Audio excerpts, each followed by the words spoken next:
So we always want to house our behind the glass lessons inside the big idea of acceleration. So we want to create a discussion point to start. We talk about the child's strengths and where this child came in, and then we compare and contrast. We bring in current data. So we talk about, for example, just in 18 lessons, we have 2 children that have moved from a text level 0 to a text level 3. And one of the goals of today is making sure that, just like print, that we see the space in between the words, so it's easier for her to read. Is this for me too? Thank you. And we ask the teacher at this point in the year to maybe share a little bit about what we might expect to see, what's this child doing well, and what do we want this child to learn next. And today they demonstrated a full lesson, a full 30-minute lesson with each child. This is a child that came in with 38 letters. So it was honestly, at first, a little nerve-wracking because you know you would be performing, I should say, in front of your peers. But overall, it was great because it was an ability to get the learning from other teachers. As a teaching point, so inside a running record, has anyone used Try That Again? It wasn't as scary as I thought it would be. I kind of knew that once you got back there, it would be calming. My heart was still pounding a little bit when my student was smiling at the glass the whole time and looking at himself, but we got over it. So yeah, at first I was nervous, but once you got back there, you're with the student and you're in the moment. And the police can go. When we went to Campbell Park and we did a behind the glass lesson, it was the most amazing thing I've ever seen. We were able to be coached in the moment, and we will be able to talk about practice and procedures for the program. Also, the kids were so excited to participate in Reading Recovery.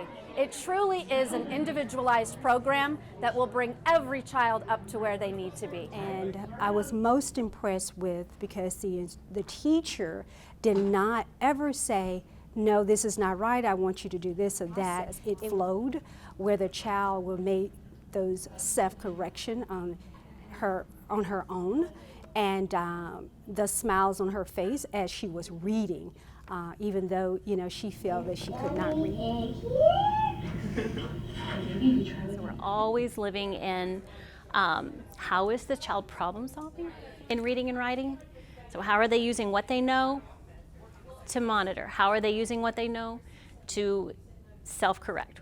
How are they using searching to make a more integrated or complex attempt at a new word? I think that the hardest thing that you hear a student say is, I can't read. And I think that that's probably the most heartbreaking. And at the same time, seeing the look of, put it right here, I just got something, and things that click that make it go, oh my gosh, this is why we're doing it. This is what we're doing to help them learn. Let's go back and reread it. And what do we need to make sure is in between our words? Space. Yep, so where's a good perfect. I think seeing how far that our students have come. I mean, we have students who have had 28 letters, and they're gaining more letter knowledge because it's so intensive. They're getting more than what they would have just from being pulled in a small group. Plenty of time. Like that. It's a game changer because it's an individualized what that child needs. They're easy to connect to. You learn a lot about them that sometimes maybe even the classroom teacher doesn't know, because they have 18 other children in there, and that one-on-one time, it boosts their confidence. Either of those children may have sat down not knowing what was hey, this is a new environment, hey, there's a funny looking glass in front of me, but walked away with smiles on their face knowing I'm a reader and I'm a writer.